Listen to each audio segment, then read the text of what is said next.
اللهم صل على سيدنا محمد يا رب صل وسلم دائما أبدا على حبيبي. یوسف علیہ الصلاۃ والسلام جب مصر گئے ہیں، مصر کی میں انہوں نے خواب کی تعبیر بتائی، بادشاہ کو بہت پسند آئے، بادشاہ نے ان کو جیل سے نکال کے اپنے دربار میں بلایا. یہاں تک جو کچھ ہو رہا ہے نا، یہ یوسف علیہ السلام کے اختیار میں نہیں تھا. کنویں میں چلے گئے، یہ اختیار میں تھا. یہ ناکامی ہے، مگر اللہ اس پہ آپ سے ناراض بولے نا نہیں ہو رہا. بھائی یہ تو چھوٹا بچہ کیا کرے گا، بھائیوں نے حسد کر کے کنویں میں ڈال دیا. یہاں اللہ آپ سے ناراض نہیں ہے، یہ اپنے اختیار میں نہیں. یہ بظاہر یہ تو ناکامی ہے نا. عہدہ تو دور کی بات، جو دنیا ہے وہ بھی چھن گئی، باپ چھن گیا، ماں چھن گئی. لیکن یہ کس کی طرف سے ہے؟ کنویں سے نکل کے بازاروں میں بکے. یہ کامیابی ہے یا ناکامی ہے؟ بولتے کیوں نہیں یار، بولنے پر گورنمنٹ نے پابندی تو نہیں لگائی ہے نا. یہ کامیابی ہے ناکام؟ بازاروں میں بکنا دنیا کے لحاظ سے کیا ہے؟ ناکامی. لیکن یہ یوسف علیہ السلام کے کنٹرول میں نہیں ہے، وہ تو تاجروں کے ہاتھ میں. کنویں سے نکالا. وَشَرَوْهُ بِثَمَنٍ بَخْسٍ دَرَاهِمَ مَعْدُودَةٍ.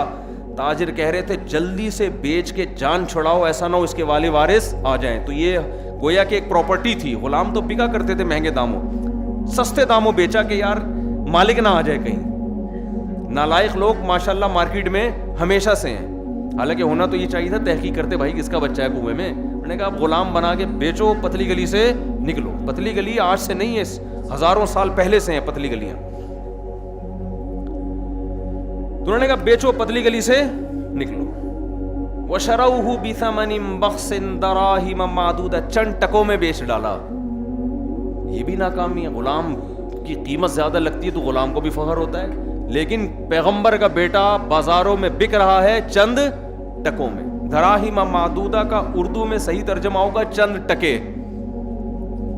وَكَانُوا فِيهِ مِنَ الزَّاهِدِينَ. اور جان چھڑانے والے تھے جلدی سے، کیوں مالک نہ آ جائے. آپ کو کوئی قیمتی گھڑی ملے، اصل مالک کے آنے سے پہلے آپ اس کو پوری قیمت نہیں لیتے اس کی. بھائی جب پہنا دو کسی کو، جلدی سے نکلو.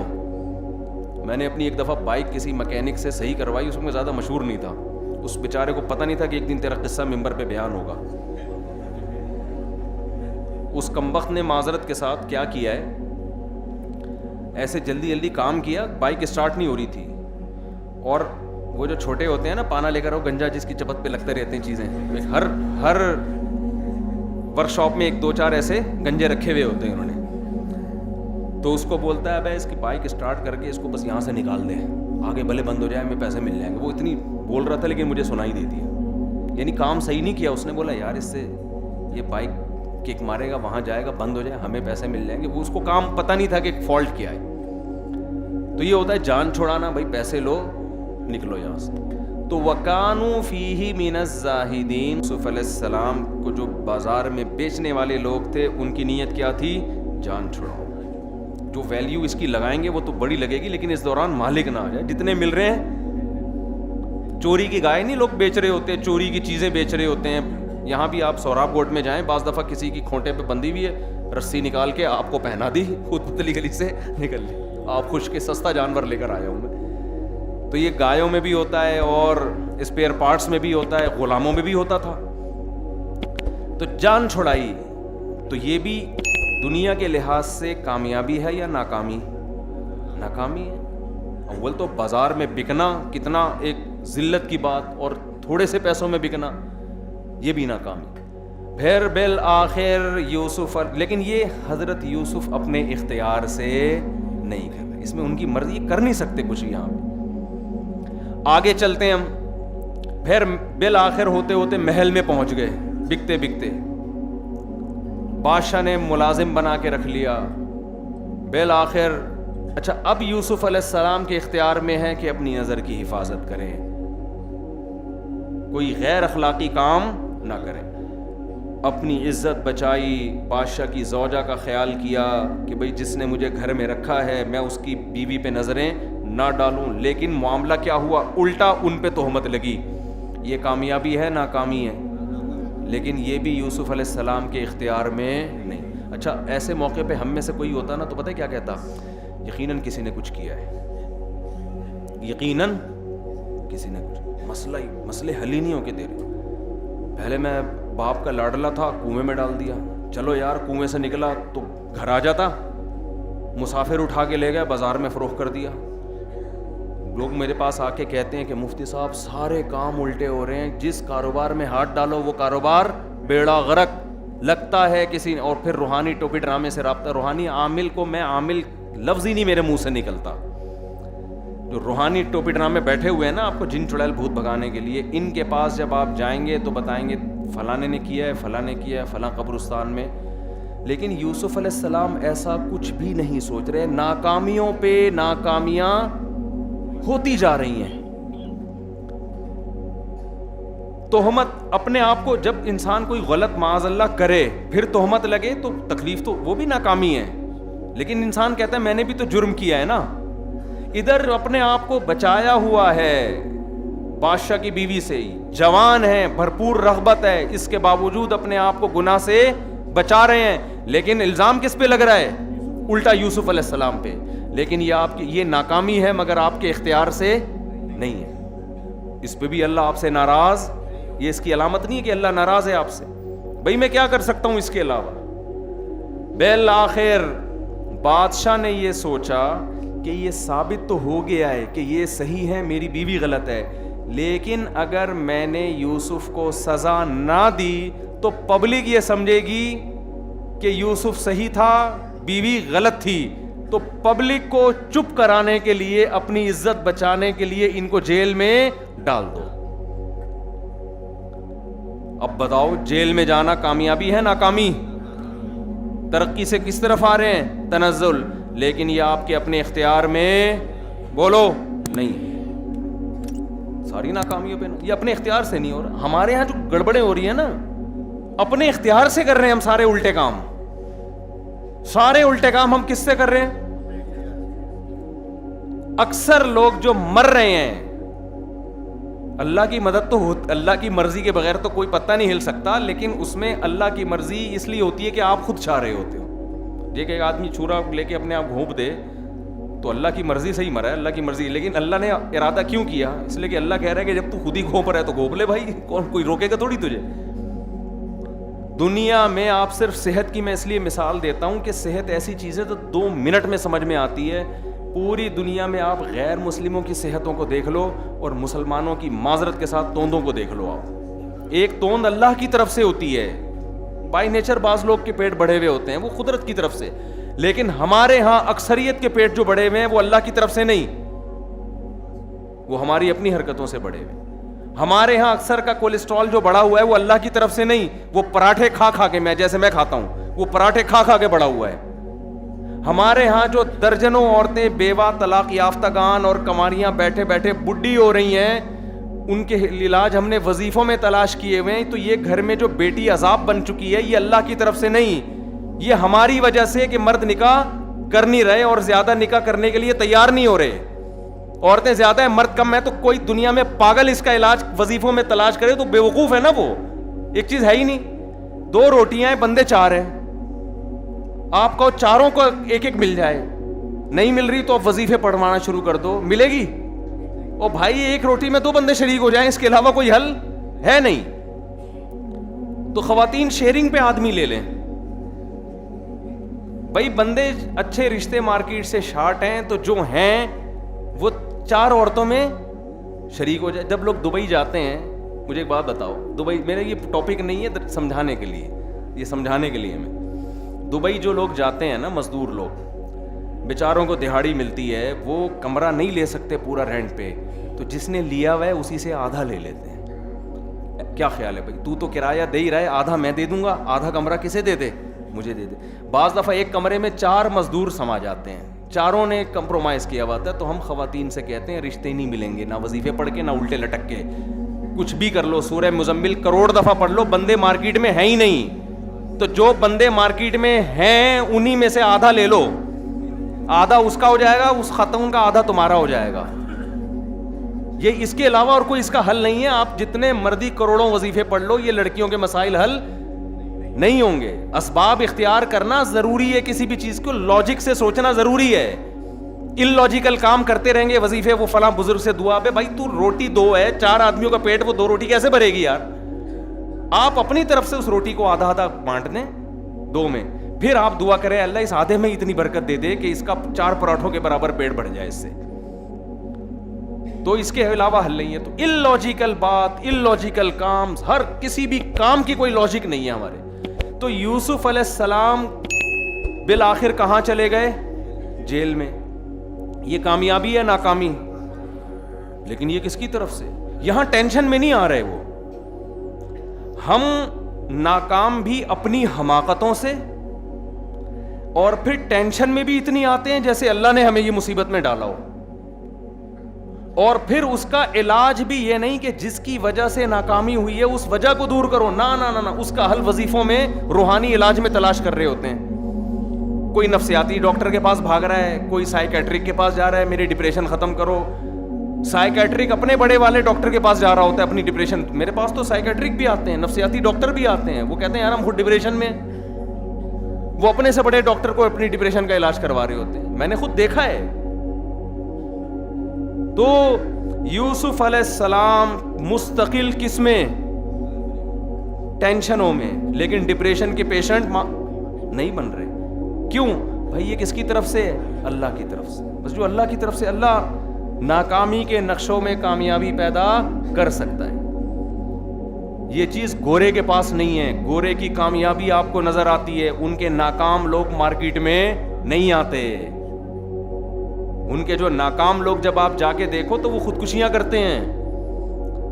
یہ جو کہتے ہیں نا کامیاب لوگوں کی 7 علامتیں, جو یہ علامتیں گوروں نے کتابیں بڑی زبردست لکھی ہوئی ہیں, جس میں یہ علامتیں وہ کامیاب ہو جائے گا, تو وہ ان لوگوں کی مثالیں ہوتی ہیں جنہوں نے وہ کام کر کے کامیاب ہوئے. بہت سے ایسے ہوتے ہیں ان سے ڈبل کر کے بھی ناکام ہوئے ہوتے ہیں, کیونکہ کامیابی ناکامی کے اسباب آپ کے ہاتھ میں ہیں, نتیجہ اللہ نے کسی کے ہاتھ میں نہیں رکھا. آپ اسباب اختیار کر سکتے ہو, دولت کے, صحت کے, کامیابی کے, ہوگے بھی کہ نہیں ہوگے یہ آپ کو معلوم نہیں ہے. یہ نہیں ہو سکتا, یہ آپ کے ہاتھ میں ہی نہیں ہے. تو اس میں یہی ہے کہ بھائی اللہ نے جیسا کرنا تھا ویسا کیا ہے, بس اللہ ایسا ہی چلائے گا ہمیں. یہی ناکامی ہی کامیابی ہے ہماری. تو یوسف علیہ السلام ان تمام ٹینشنوں سے گزر رہے ہیں, مگر نہ ڈپریشن میں جا رہے ہیں, نہ روحانی علاج کی فکر, نہ جن چڑیل بھوت بھگانے کی فکر, نہ یہ کہ میرے بھائیوں نے کچھ کر دیا میرے اوپر, کچھ بھی نہیں. اور پھر بالآخر اس کے بعد جب ایک خواب کی تعبیر بتاتے ہیں اور رہائی کا امکان بن جاتا ہے. خواب کی تعبیر بتائی, وہ تعبیر سچی نکلی. اس کو یوسف علیہ السلام نے کہا جا کے بادشاہ سے کہنا میرا تذکرہ کرنا تاکہ مجھے یہاں سے نکالے. اب دیکھو یوسف علیہ السلام کے پاس کامیابی کا ایک آپشن آیا, اس کو انہوں نے ضائع نہیں کیا. یہ نہیں کیا کہ میں جیل میں بیٹھا ہوں, اللہ ہی بس نکالے گا مجھے, تو جب نکالنا ہوگا نکال دے گا. نہیں آ رہی بات میرا خیال ہے. جب اللہ نے نکالنا ہوگا, جو اللہ جیل لا سکتا ہے وہ نکال نہیں سکتا, تو مجھے بادشاہ سے سفارش کرانے کی کیا ضرورت ہے؟ ایک موقع ملا نا یوسف علیہ السلام کو. پورا واقعہ تو آپ کو معلوم ہے نا. 2 بندوں کو یوسف علیہ السلام نے خواب کی تعبیر بتائی. ایک کو بتائی تجھے لٹکا دیا جائے گا پھانسی پہ, دوسرے کو بتایا تو کیس سے بری ہو جائے گا, بادشاہ کو تو شراب پلایا کرے گا. یہ یوسف علیہ السلام نے تعبیر بتائی. پھر یوسف علیہ السلام نے بتایا جب تو رہا ہو کے جانا تو بادشاہ کے سامنے میرا تذکرہ کرنا کہ ایک قیدی ہے جسے آپ جیل میں ڈال کے بھول گئے ہو, بہت پرانا قصہ ہو گیا, تیری بیوی پہ تہمت لگی تھی, اب لوگ بھول چکے ہیں, اب تو مجھے نکالو. یہاں کامیابی کا ایک موقع یوسف علیہ السلام کے پاس آیا, مگر انہوں نے وہ ضائع ہونے نہیں دیا. اس موقع پہ یہ نہیں کہ مجھے اللہ پہ توکل ہے, میں مخلوق کے سامنے سفارش نہیں کروں گا, میں بادشاہ سے نہیں کہوں گا جس اللہ نے اب تک مجھے یہاں جیل میں رکھا ہے, جب اس نے نکالنا ہوگا نکال دے گا. نا نا نا نا, جو آپ کے اختیار میں ہے اس سے آپ نے پیچھے نہیں ہٹنا. موقع ملا, بات بادشاہ تک پہنچائی جا سکتی ہے. لیکن ہوا کیا, جب وہ جس کو خواب کی تعبیر بتائی تھی وہ رہا ہو گیا تو فَأَنْسَاهُ الشَّيْطَانُ ذِكْرَ رَبِّهِ, وہ کمبخت یوسف علیہ السلام کا تذکرہ کرنا بھول گیا. دوبارہ کیا ہو گئے؟ مزید ایک ناکامی. لو بھائی فَلَبِثَ فِي السِّجْنِ بِضْعَ سِنِينَ, مزید کئی چند سال تک جیل کے اندر. کتنی ٹینشن کی بات ہے نا یہ, کتنی ٹینشن کی بات ہے یار. ایک چانس ملا تھا, وہ بھی ہم ہوتے, ہم کہتے پرفیکٹ کسی نے کچھ کیا ہے. یہ جو مولانا طارق مسعود صاحب کہتے ہیں نا, یہ کچھ ہوتا نہیں ہے, یہ کوئی حصار نہیں کھینچتا کوئی, یہ سب بیکار کی باتیں ہیں بھائی. کچھ کیا ہے تبھی تو سارے کام کیا ہو رہے ہیں, الٹے ہو رہے ہیں. یہ تو آج کل لوگوں کے ساتھ ہر گھر میں مسئلہ ہے یار. میں جس کام میں ہاتھ ڈالتا ہوں خراب ہو جاتا ہے. کنوارے مجھے تانے کرتے ہیں, یہاں لوگ کہتے ہیں ایک کنوارے نے جل بھن کے کہا یار لوگوں کی 4 ہو رہی ہیں, ہماری ایک بھی نہیں ہو رہی یار. جہاں پیغام بھیجو رشتے والے آتے ہیں, پتہ نہیں دیکھ کے چلے جاتے ہیں. کہہ رہے پہلے ہی انکار کر دیں نا, اتنا برا نہیں ہے, دیکھ کے انکار کرتے ہیں. اس سے اور ٹینشن ہوتی ہے بھائی. دیکھے بغیر انکار کر دیتے, تعویل کر لیتے یار ان کو رشتہ چاہیے ہی نہیں, یہ ویسے ہی مذاق کر رہے تھے کہ ہمیں رشتہ چاہیے. دیکھنے کے بعد انکار کرنا مطلب یہ بالکل بھی پسند. وہ سنا ہے بالکل, وہ بہت لوگ سن چکے, ایک اور دفعہ سنانے دیں یار. یہاں تو بالکل نیا مجمع ہے. میں جب جہلم گیا نا, جہلم گیا تو وہ جو محترم تھے انہوں نے 10 پوائنٹ بیان کیے کہ مفتی صاحب کتابوں کا بورا لے کے کیوں آئے, جہاز میں آئے, جہلم اور کراچی کا فاصلہ انہوں نے کلومیٹر میں کیوں بیان نہیں کیا, یہ سب باتیں تھیں نا. اور گنڈے لے کر آئے تھے وغیرہ وغیرہ, اور گھر آ کے بیل بجا کے تمیز سے آ جاتے, پوری قوم کو ڈھنڈورا پیٹنے کی کیا ضرورت تھی. تو مجھے ایک ماضی کا قصہ یاد آ گیا. یعنی وہ بزبان حال یہ کہہ رہے تھے کہ مجھے مفتی صاحب کا اس طرح سے جہلم آنا بالکل بھی پسند نہیں ہے. تو مجھے وہ بالکل بھی پسند نہ آنے پر ایک تھوڑا سا چٹکلا فریش ہو جائیں گے آپ لوگ. ایک آدمی کہیں رشتہ لینے کے لیے گیا. اچھا یہ میں اب تک میں نے آدھا سنایا ہے, اب آج میں پورا سناتا ہوں. اب تک میں نے بیانات میں یہ قصہ آدھا سنا ہے, اب میں اس کو پورا سنا رہا ہوں. ایک آدمی کہیں رشتہ لینے کے لیے گیا, لڑکی والوں نے بلایا, آ جاؤ بھی بیٹھو. بات چیت ہوئی تو نہیں پسند آیا لڑکی کے ابا کو. تو یہ لڑکا جب گھر گیا تو لڑکی کے ابا نے اسے فون کیا. فون اٹھایا, جی کون؟ جی میں وہ بات کر رہا ہوں جن کی بیٹی کے لیے آپ آئے تھے. جی انکل. بھی بڑا خوش ہو گیا نا کہ شاید کچھ رسپانس دے رہے ہیں. جی انکل بیٹا میں نے آپ کو یہ بتانا تھا کہ آپ مجھے بالکل بھی پسند نہیں ہیں.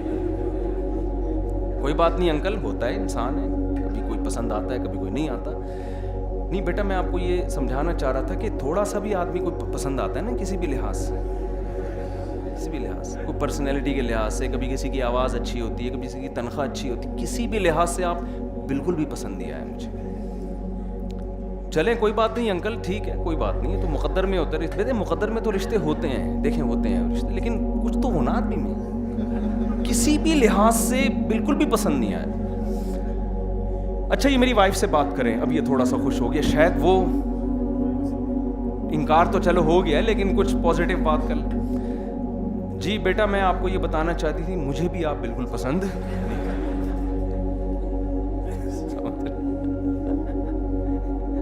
بتاؤ, مجھے بھی آپ بالکل پسند نہیں ہے. یہ صرف میرے شوہر کا فیصلہ نہیں ہے, یہ میرا فیصلہ. اب اس کو یہ ہائپر ہونا شروع ہو گیا. تو بھائی کیا ہو گیا, نہیں پسند آیا تو ٹھیک ہے نا, انکار کر دو. دیکھ بیٹا غصے ہونے کی ضرورت نہیں ہے, جذباتی ہونے کی ضرورت نہیں ہے. انسان کہیں سے تو تھوڑا سا اچھا لگتا ہے نا. بات یہ کہ بالکل بھی پسند نہیں آیا مجھے.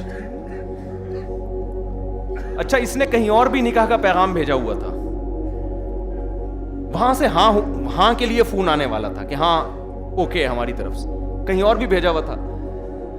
تو پھر لڑکی نے خود اس کو فون کیا, کہتا میری بیٹی سے بات کریں. اس نے کہا چلو یار جس سے شادی ہونے والی شاید وہ ماں باپ کی مرضی نہ ہو. اس نے کہا مجھے بھی آپ بالکل بھی کہیں سے پسند نہیں ہے. پورے رشتہ دار نے, میرے اس دن ماموں آئے ہوئے تھے, ان سے بات کر لو, ان کو بھی. پھر اس نے گالیاں دینا شروع کی, گالیاں دینا نا, طبیعت سے الو کے پٹھو, اور یہ گالیاں دینے. اتنے میں کال آ گئی جن کے ہاں سے ہاں کے لیے فون آیا. انہوں نے کہا بیٹا آپ ہمارے لیے ہاں رشتے کے لیے آئے تھے. اس نے کہا الو کے پٹھو, تمہاری ایسی کی تیسی. وہ جو گالیاں اس کو آتی تھی دے مار 4.5, وہ سن رہے ہیں. جب یہ گالیاں نکال کے خاموش ہوئے, کہہ رہے بیٹا ہماری بات سنیں, ہم تو ہاں کرنے کے لیے فون کر رہے تھے لیکن آپ کے اخلاق ہمیں بالکل بھی پسند. آپ کا یہ جو اخلاق ہے نا یہ ہمیں بالکل بھی پسند نہیں ہے, اس لیے ہماری طرف سے بھی کیا ہے کر لے بھائی یہاں سے بھی. تو وہ ان کو کتابوں کا بورا بالکل بھی پسند نہیں آیا. 5-6 آدمی کیوں لے کر گیا یہ بالکل بھی پسند نہیں آیا. لہذا آئندہ جب کوئی جہلم جائے تو جو 10 شرطیں محترم نے بیان کی ہیں اس کے حساب سے جائے گا تو بات ہوگی، اس کے علاوہ کوئی جائے گا تو بالکل بھی ان کو وہ طریقہ پسند نہیں ہے۔ تو یہ بات میں کس پہ کر رہا تھا؟ نہیں یہ تو درمیان میں بات آ گئی، یہ چٹکلا سنا کس پر؟ وہ تو سنا رہا تھا یوسف علیہ السلام کی یہ بات یہاں، خیر ہاں یوسف علیہ السلام نے جو خواب کی تعبیر بتائی نہیں، یہ کوئی بات تھی جس پہ یہ چٹکلا؟ ہاں اب وہ جو بندہ تھا نا وہ بھول گیا۔ اب آپ بتاؤ یہ تو اور زیادہ ٹینشن کی بات ہے یا نہیں؟ ہم ہوتے تو فوراً کیا کہ یار یقیناً کسی نے کچھ کیا، یہ تو کالا علم ہی لگ رہا ہے بھائی، بالکل کالا علم لگ رہا ہے، سارے کام کیا ہو رہے ہیں الٹا۔ لیکن ایک بات یوسف علیہ السلام کی زبان سے مایوسی کی نہیں نکل رہی، بس جو میرے بس میں ہے وہ میں کروں گا، جو میرے بس میں نہیں اس پہ کیا کرنا ہے؟ صبر، بس یہ لائف اسٹائل ہونا چاہیے انسان کا۔ جو چیز آپ کے اختیار میں ہے اس میں سستی نہ کریں، جو اختیار میں نہیں ہے اس پہ ٹینشن نہ لیں، سب اللہ کی طرف سے، اور امید رکھیں اللہ انہی ناکامیوں میں کیا پیدا کرے گا؟ کامیابی۔ سب اللہ کے ہاتھ میں ہے، ہمارے یہاں سب الٹا ہو رہا ہے۔ تو خیر یوسف علیہ السلام وہ بندہ بھی بھول گیا، صبر کر کے بیٹھے ہیں بھائی اب کیا کریں، بس یہیں رہتے ہیں۔ لیکن اللہ غیب سے مدد کر رہا ہے، بادشاہ کو خواب آ گیا۔ جب بادشاہ کو خواب آیا ہے اس نے لوگوں کو جمع کیا اور پوچھا یا ایھا الملأ افتونی فی رؤیایا ان کنتم للرؤیا تعبرون، مجھے میرے خواب کی تعبیر بتاؤ، 7 موٹی گائیں 7 پتلی گایوں کو کھا رہی ہیں اور 7 گندم کے سبز خوشے سوکھے خوشوں کو کھا رہے ہیں۔ اب چونکہ پھینکو ہر دور میں ہر معاشرے میں ہول سیل کے حساب سے موجود رہے ہیں، اور یہ پرانی انسان کی فطرت ہے کہ جس فیلڈ میں مہارت نہیں ہے ٹانگ بہرحال اس میں اڑانی ہے۔ تو درباریوں کو جمع کیا، درباریوں کو کہہ دینا چاہیے تھا کہ جی ہمیں خوابوں کی تعبیر نہیں پتا، جس کو پتا ہے اس سے پوچھ لیں، ہماری کھوپڑی کام نہیں کر رہی ہے اس ٹائم پہ۔ لیکن یہ ہمیشہ سے ہے کہ جس کا نہیں بھی پتا تو آتا مجھے سب کچھ ہے، مجھے جیسے آپ کو کرونا کا بھی پتا ہے، آپ کو شوگر کا بھی پتا ہے، یوٹیوب پہ جاؤ نا، ہر آدمی کو ایسا لگتا ہے سب کچھ پتا ہے، یہی ڈاکٹر بھی ہے، یہی مفتی بھی ہے، یہی انجینئر بھی ہے، یہی سائنٹسٹ بھی ہے، یہی تجزیہ نگار بھی ہے، یہ اچھا شوہر بھی ہے، یہ اچھی بیوی بھی ہے، یہ فیملی مسائل بھی حل کرے گا۔ دنیا کا ہر مسئلہ پاکستان میں ہر شخص کو معلوم ہے، اور جو اس فیلڈ کا ماہر ہے اس کو معلوم، یعنی یہ نظریہ ہے کہ اس کو بالکل معلوم نہیں ہے۔ لوگ جب کرونا پھیل رہا تھا نا اور ایس او پیز پر عمل ہو رہا تھا، لوگ مجھ سے کہتے ہیں حضرت مفتی صاحب نے فرمایا کرونا ورونا کچھ نہیں ہے۔ میں کہتا تھا بھائی کرونا مفتی صاحب کی فیلڈ نہیں ہے، یہ ڈاکٹر کی فیلڈ ہے یار، یہ مفتی صاحب سے کیوں پوچھ رہے ہو؟ یہ ایسے جیسے طلاق کا مسئلہ ڈاکٹر صاحب سے پوچھیں آپ جا کے، یہ مفتیوں کی فیلڈ نہیں ہے، اس میں حضرت جی نے فرمایا تو حضرت دامت برکاتہم نے فرمایا، تو بھائی یہ دامت برکاتہم کی فیلڈ ہی نہیں ہے، یہ ڈاکٹر کی فیلڈ ہے یار۔ کرونا کتنا خطرناک ہے، اس کے ایس او پیز کیا ہیں، کتنی احتیاطوں پر عمل ہوگا تو بچت ہوگی، نہیں ہوگا تو نہیں ہوگی، یہ جس کی فیلڈ ہے اس میں ٹانگ کیوں اڑا رہے ہو جا کے؟ لیکن ہمارا المیہ یہ کہ ہر آدمی ہر فیلڈ میں، ہماری ایک رشتہ دار خاتون ہے، ان کو نہیں پتا چلے گا ان کے بارے میں بات کر رہا ہوں، نہیں پتا چلے گا انشاءاللہ۔ انہوں نے مجھے بتایا کہ بیٹا یہ جو ہے نا یہ ایک سازش ہے۔ میں نے کہا آپ کو کس نے بتایا؟ نا یوٹیوب پہ کھلے عام ہے، سب دیکھ لو، یہ ریسرچ ہے، یہ تحقیق ہے۔ تو جو جس کی فیلڈ ہے نا یہ خوب سمجھ لیں، اس میں کبھی بھی ٹانگ نہ اڑائیں، لیکن یہ اس وقت تک ممکن نہیں ہے جب تک اپنے آپ کو جاہل نہ سمجھے انسان۔ تو اپنی کم علمی کا اعتراف کرنا سیکھیں کہ مجھے نہیں پتا۔ یہ فرقہ واریت کیوں پھیل رہی ہے اتنی پتہ ہے آپ کو؟ فرقہ واریت اس لیے پھیل رہی ہے کہ مجتہدین کی فیلڈ ہے قرآن و سنت پہ ریسرچ کر کے امت کو مسائل بتانا، اور پھر عام آدمی کا کام ہے ان کی تقلید کرنا۔ لیکن عام آدمی تقلید کے لفظ سے چڑھتا ہے، وہ کہتا ہے میں کسی کو کیوں فالو کروں، میں خود سمجھوں گا، اور وہ پراپر طریقے سے قرآن و سنت پڑھا نہیں ہے۔ تو کہتے ہیں نا کوا جب ہنس کی چال چلے گا تو ہنس کی چال تو نہیں چلے گا، اپنی بھی بھول جائے گا وہ، تو نہ ادھر کے رہتے ہیں۔ پھر نیا فرقہ، انجینئر صاحب کے ساتھ یہی تو ہوا ہے مسئلہ۔ تو بھائی تو ساری زندگی تو نے پڑھا کیا ہے، اور تو ریسرچ کس پہ کر رہا ہے؟ تو قرآن و حدیث پہ ریسرچ کر رہا ہے، تو نہیں پڑھا یہ ہے نہیں، جو چیز پڑھی ہے آپ اس پہ جا کے کرو نا۔ اب عوام اس سے متاثر ہوتی ہے ان باتوں سے، کیونکہ عوام خود بیچاری وہ قرآن و سنت کی ماہر نہیں ہے۔ عوام کو یہ تک نہیں پتہ چلتا کہ یہ آیتوں کا ترجمہ صحیح ہو رہا ہے, آیتوں کے مفہوم یہ صحیح بیان ہو رہا ہے. آپ کے سامنے جب آپ کسی فیلڈ کے ماہر نہ ہوں تو کوئی بھی آپ کو کچھ بھی پہنا کے جا سکتا ہے. یہ تو آپ مان لو کہ بھائی مجھے نہیں پتا, میں علماء سے پوچھوں گا.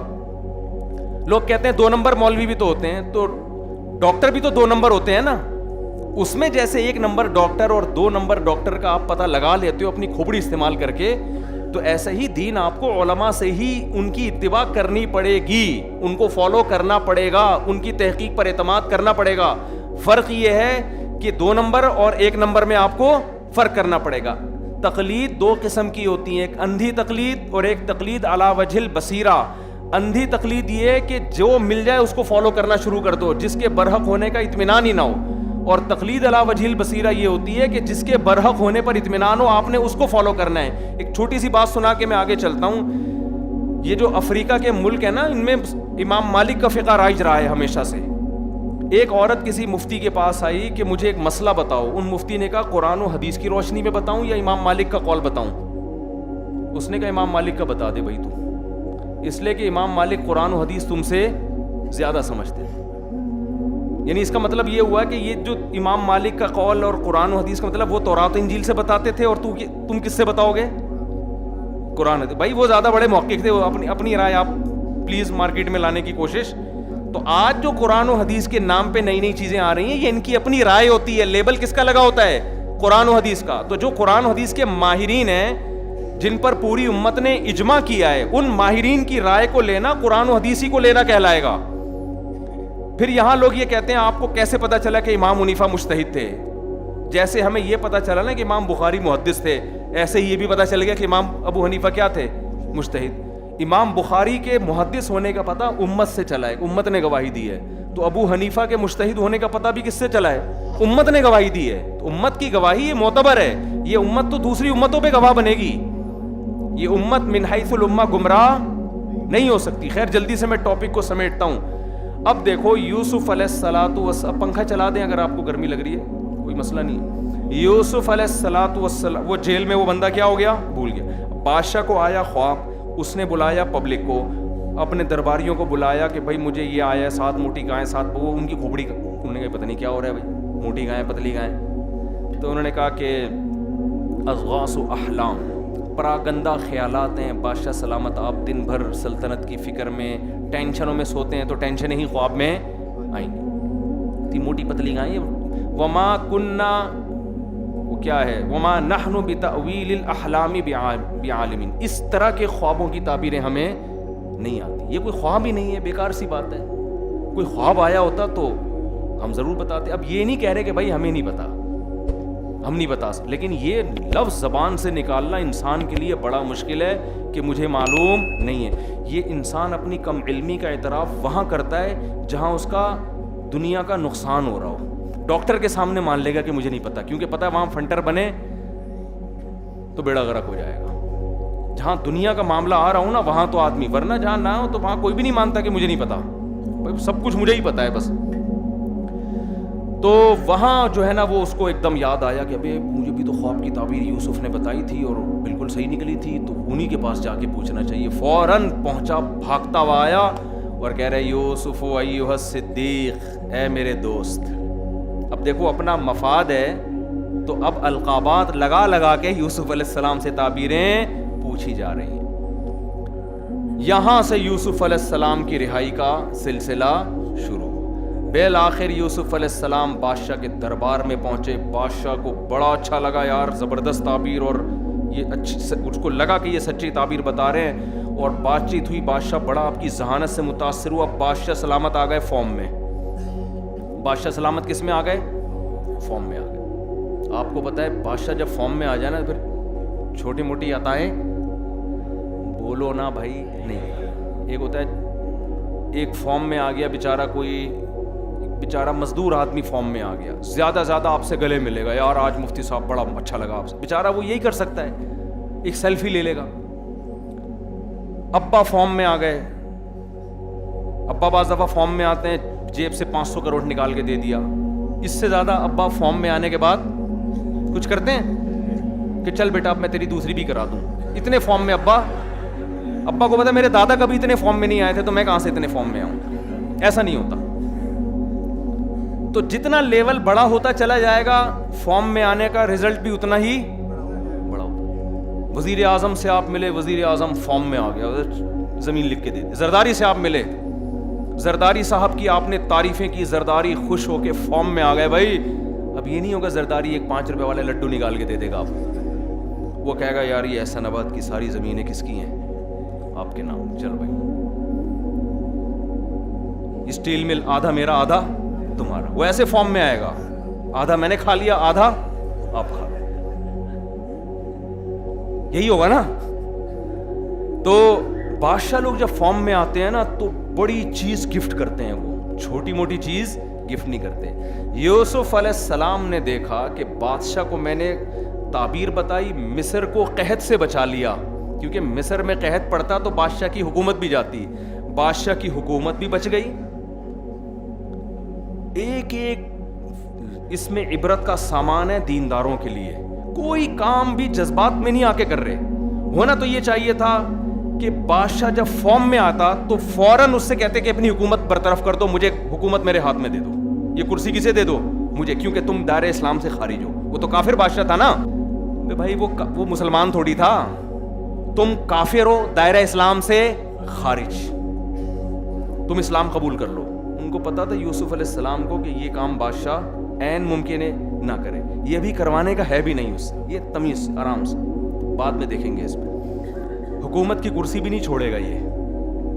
بادشاہ لوگ دنیا چھوڑ دیتے ہیں, حکومت نہیں چھوڑتے. کوئی بات نہیں, گورنمنٹ تمہاری رہے گی. بادشاہ جب فارم میں آئے نا, یوسف علیہ السلام سے کہا کہ بھئی آپ کے ہمارے پاس ایک زبردست اب ٹھکانہ ملے گا آپ کو. تو مطلب اس کا یہی تھا کہ اب آپ کو کیا چاہیے. تو یوسف علیہ السلام کو اب ترقی کا موقع ملا. آئی بات سمجھ میں؟ ہم ہوتے, ہم کہتے تو دائرہ اسلام سے خارج ہے, تو بت پرستی چھوڑ دے. لیکن نہیں, حکمت کے ساتھ, مصلحت کے ساتھ. یار کام وہ کرو جو ایکسیپٹیبل ہو, بات وہ کرو جو قابل قبول. وہ کہتے سارے مصر کو مسلمان بنا دے. ان کو پتا تھا بھائی یہ ایکسیپٹیبل گراؤنڈ ریئلٹی کے حساب سے یہ مانا نہیں جائے گا. وہ کہہ سکتے ہیں نا میں تو پیغمبر ہوں, میں تو توحید کے لیے آیا ہوں. وہ یہ بھی کہہ سکتے تھے کہ مجھے ایک مدرسہ بنا دو. مجھے کیا بنا دو؟ مدرسہ بنا دو جہاں میں بچوں کو پڑھاؤں گا. یہ بھی کہہ سکتے تھے مجھے ایک مسجد بنا دو. بھائی مسجد بھی ضروری ہے, مدرسہ بھی ضروری ہے. بادشاہ ہے, اس سے اس کے حساب سے آپ چیز مانگو. ایسی چیز مانگو کہ اس سے اونچی کوئی ہو نہیں اس وقت, لیکن وہ قابل قبول بھی. بادشاہت مانگو گے نہیں ملے گی. یوسف علیہ السلام کو معلوم تھا قحط پڑنے والا ہے, اور جب قحط پڑتا ہے تو سب سے زیادہ جو ویلیو جس عہدے کی ہوتی ہے وہ وزیر خزانہ کی ہوتی ہے. سمجھ میں آ رہی ہے بات کہ نہیں آ رہی ہے؟ کیونکہ لوگ پھر بادشاہ کو بھی نہیں دیکھتے. جب ملک میں مہنگائی بڑھتی ہے تو گالیاں کس کو پڑتی ہیں؟ اصل تو جو معیشت کے ماہرین ہیں وہ ذمہ دار ہوتے ہیں نا. تم نے کیا فارمولا بنا کے گورنمنٹ کو دیا کہ بیڑا ہی غرق کروا دیا, دیکھیے نا. تو قحط میں ملک کو چلانا جو صحیح چلا کے دکھا دے گا اگلے الیکشن میں وہی آئے گا. یوسف علیہ السلام کو پتا تھا کہ بادشاہ کو بادشاہت پہ رہنے دیا جائے, مجھے وزیر خزانہ اگر بنا دیا جائے, مدرسے بھی بنیں گے, مسجدیں بھی بنیں گی, اور بادشاہت بھی میرے ہاتھ میں آئے گی. پھر جو کرنا ہوگا تسلی سے بیٹھ کے کریں گے. یہاں یوسف علیہ السلام یہ بھی نہیں کہہ رہے کہ مجھے عہدہ نہیں چاہیے, میں تو مجھے ایک چھوٹی سی خانقاہ بنا دو, چھپڑ میں بیٹھ کے اللہ اللہ کیا کروں گا, کونے میں اللہ اللہ کیا کروں گا, ایک خانقاہ کھولوں گا. نا نا نا نا نا. ابھی کامیابی کا موقع ملا ہے تو کامیابی کی جو انتہا جس کو سمجھ رہے تھے وہ موقع اپنے ہاتھ سے جانے نہیں دیا. فوراً کہا اجعلنی علی خزائن الارض, زمین کے جو خزانے ہیں ان کا نگران مجھے بنا دیں, وہ سارے میرے ہینڈ اوور کر دیں. انی حفیظ علیم, اور یہ ایبلٹی جو قابلیت ہے وہ بھی بتائی کہ میں محافظ بھی ہوں, اس میں خیانت نہیں. وزیر خزانہ میں 2 قابلیت کا ہونا ضروری ہے, ایک وہ خود خزانے کھانا نہ شروع کر دے.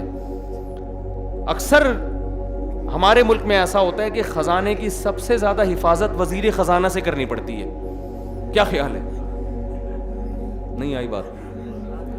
بہت گہری بات کہی ہے بھائی. سب سے زیادہ حفاظت کس سے کرنی پڑتی ہے؟ وزیر خزانہ سے. کہ بھائی عوام سے خطرہ نہیں ہے, خطرہ کس سے ہے؟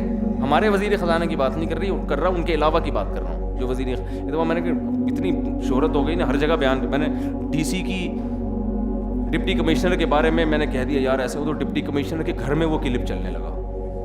اس کو لوگ کہہ رہے ہیں مجھے اب تمہارے بارے میں کہہ رہے ہیں. اس کا فون آیا, میں نے کہا بھائی میں نے آپ کے بارے میں نہیں کہا. پھر میں نے وہ بیان ہٹوایا. میں نے تو نہیں کہا تھا کہ وہ ڈپٹی کمشنر, تو ظاہر ہے ڈپٹی کمشنر تو ڈپٹی کمشنر ہی ہوتا ہے نا, دو تو نہیں ہوتے ایک علاقے میں. تو وزیر خزانہ جو ہمارے ہیں ان کے علاوہ کی بات کر رہا ہوں میں, کہ سب سے زیادہ خزانے کی حفاظت کس سے کرنی پڑتی ہے؟ وزیر خزانہ سے. تو یوسف علیہ السلام نے کہا میں خزانوں کا محافظ ہوں, اس میں خیانت نہیں کروں گا. علیم, یہ علم بھی جانتا ہوں. ایسا نہیں ہے کہ میں نیک ہونے کی بیس پہ آپ سے وزارت مانگ رہا ہوں. نیک ہونا الگ چیز ہے, کسی عہدے کو چلانے کی صلاحیت ہونا الگ چیز. لوگ آج کل یہ بھی دیکھ رہے ہوتے ہیں کہ بندہ نیک ہے تو یہ عہدہ اس کے حوالے کر دو. او بھائی وہ اس کے قابل بھی ہے یا نہیں ہے؟ یہ بھی ہمارے دینداروں میں ایک فالٹ پیدا ہو گیا ہے. یہ بھی ایک فالٹ پیدا ہو گیا ہے. حضرات فقہا نے لکھا ہے کہ جنگوں میں جو کمانڈر جنگ لڑنے کی صلاحیت رکھتا ہے, دشمن کی چالیں جانتا ہے لیکن نیک نہیں ہے, اور ایک وہ شخص ہے جو نیک ہے مگر جنگوں کی صلاحیت نہیں ہے, تو جب کمانڈر بنایا جائے گا تو اس فاسق فاجر کو بنایا جائے گا, اس نیک کو نہیں بنایا جائے گا. میں سمجھا پا رہا ہوں؟ ہاں یہ ضرور ہے کہ اس کو بھی نیک ہونا چاہیے, کوئی اچھا نہیں ہے کہ برا ہونا کوئی اچھا کام نہیں ہے, لیکن سب سے پہلے جس کام کی آپ میں صلاحیت ہی نہیں ہے, آپ کو اس کام کو نیکی کی بیس پہ آپ کے حوالے نہیں کیا جائے گا وہ. تو یوسف علیہ السلام کہہ رہے ہیں علیم, میں یہ علم جانتا ہوں, خزانوں کو اسٹور کرنا, کتنا امپورٹ کرنا ہے, کتنا ایکسپورٹ کرنا ہے, قحط کے دنوں میں کتنا محفوظ کرنا ہے اور کتنا سیل آؤٹ کرنا ہے, یہ سب چیزیں میں جانتا ہوں. 7 سال قحط کے آئیں گے, اس سے مصر کی معیشت نیچے جانے کے بجائے اوپر چلی جائے گی. جیسے کورونا جب پھیلا نا, تجارتیں تباہ ہوئیں, تو جو ایک پلاننگ کے تحت چلے ہیں انہوں نے اس کورونا میں زیادہ پیسہ کما لیا ہے, زیادہ پیسہ کما لیے جو پلاننگ کے تحت چلے ہیں. تو یہ صلاحیت اللہ نے یوسف علیہ السلام کو دی تھی. تو اب یہاں یوسف علیہ السلام نے کامیابی کا موقع ہاتھ سے جانے نہیں دیا, اور بالآخر آپ وزیر خزانہ بنے, اور بادشاہ کے مرنے کے بعد بادشاہت کی کرسی پہ یوسف علیہ السلام بیٹھے. پورے خاندان کو بلا لیا, گاؤں سے شہر. یہ بھی تو ایک ترقی ہے نا, کیا خیال ہے بھائی؟ گاؤں سے کہاں بلا رہے ہیں, یہ بھی تو ایک ترقی ہے نا. اب یہ اگرچہ موضوع نہیں ہے میرا, لیکن جب ابا کی ملاقات ہوئی یوسف علیہ السلام سے تو ٹینشن والی ایک چیز بیان نہیں کر رہے ہیں, خوشیوں والی ساری چیزیں کارگزاری میں پیش کر رہے ہیں. میں اکثر لوگوں سے کہتا ہوں, ہم اگر اس موقع پر ہوتے ہیں نا, اور کنویں سے نکل کے اور بازاروں میں بک کے اور تہمتیں لگ کے اور جیل میں جا کے اور پھر دوبارہ جیل میں مزید اس کے بھولنے کی وجہ سے رہ کے, بالآخر جب وزیر خزانہ بنتے اور پھر ابا کی ملاقات ہوتی تو ابا سے کیا کہتے ہیں؟ ابا بس یہ تو پھوٹ پھوٹ کے رونے لگتے ابا سے ملتے ہیں. جیسے ہی ابا آتے ایک دم گلے مل کے, جذبات پہ قابو نہیں پا سکتے. ابا بس بہت برا ہوا میرے ساتھ, ابا بہت برا. یہ بھائی ہیں جن کمبختوں نے مجھے کنویں میں ڈالا تھا, سب سے پہلے ان کی چترول لگاؤ, اور پھر کنویں سے چلو نکل کے کہیں اچھی جگہ جاتا, بکاؤں غلاموں کی طرح, پھر تہمتیں لگی ہیں, پھر جیلوں میں گیا ہوں, اتنے سال جیل میں گزارے, خوابوں کی تعبیر بتا رہا ہوں پھر بھی فائدہ نہیں ہوا. اب جا کے کوئی تھوڑا سکون کا سانس لیا. ابا یہ یقیناً مجھے لگتا ہے کہ جو ستیلی والدہ ہے نا میری, یہ مجھے لگتا ہے ان کا کیس ہے. میں نے معلومات کروائی ہیں, استخارہ نکلوایا, ابھی رزلٹ ایک اور بزرگ سے میں نکلوایا میں نے. نا نا نا نا نا جیسے ہی بھائیوں نے سجدہ کیا نا جب یوسف علیہ السلام کے سامنے, جب تخت پہ یوسف بیٹھے ہوئے ہیں, بھائیوں نے سجدہ کیا, فوراً ابا سے کہا ھذا تأویل رؤیایا من قبل قد جعلھا ربی حقا. اب نعمتیں بیان کرنا شروع. اے میرے ابو, جو بچپن میں مجھے خواب آیا تھا, آج میرے اللہ نے وہ خواب پورا کر دکھایا. دیکھو یہ مجھے سجدہ کر رہے ہیں. اس زمانے میں جائز تھا سجدہ, وقد احسن بی اذ اخرجنی من السجن، مجھ پر میرے رب نے اور بھی احسان کیے ہیں، مجھے جیل سے نکالا ہے.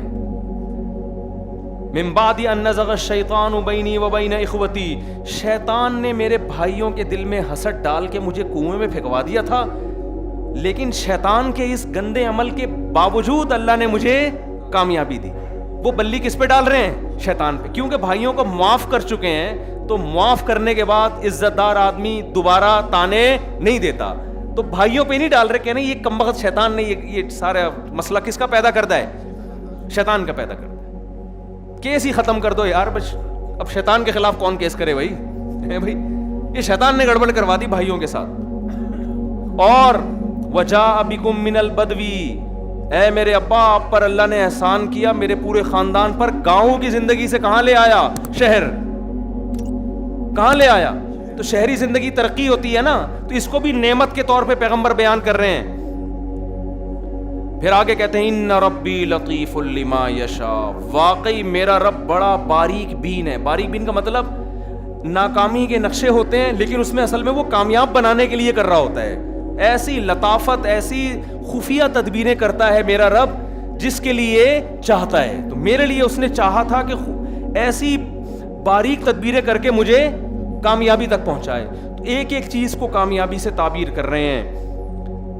ایک ایک چیز، جیل سے نکلنا کامیابی، بادشاہت کی کرسی پہ بیٹھنا کامیابی، گاؤں کی زندگی سے شہر کی ترقی یافتہ زندگی کی طرف جانا کامیابی. تو اس سے پتہ چلتا ہے یہ سب اللہ کی نعمتیں ہیں. اور ہمارے ہاں جو رہبانیت پیدا ہو گئی ہے، ہر چیز سے پیچھے ہٹنا کیا سمجھا جاتا ہے؟ دینداری. آپ یونیورسٹی میں جاؤ، جو طالب علم دیندار ہوگا اکثر پڑھائی میں وہ پیچھے ہوگا. میں 100% کی بات نہیں کر رہا، جو یہاں بیٹھے ہوئے ان کے علاوہ کی بات کر رہا ہوں. وہ پڑھائی میں کیا ہوگا؟ کیونکہ بہت نیک ہے.